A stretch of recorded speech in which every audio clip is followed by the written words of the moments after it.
Spoštovane dame in gospodje, dan reformacije 2021, en kratki avizo, daljši video, ki ga bom posnel danes tukaj v Dominikanskem samostanu na Ptuju.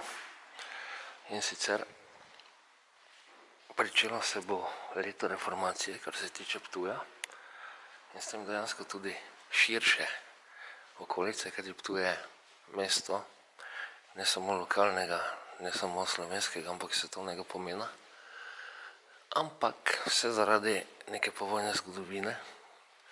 To še ni manifestiralo v meri, kot bi se naj, oziroma bom celo dejal, kot se mora. Vam pa bom na hitro pokazal. Če v spomin potegnemo tudi mi trije, s katerimi se ukvarjamo že nekaj let. Ptuj je dejansko mesto sonca. Ptuj je zgrajen kot en velik tempelj. Tukaj vidimo podobo sonca.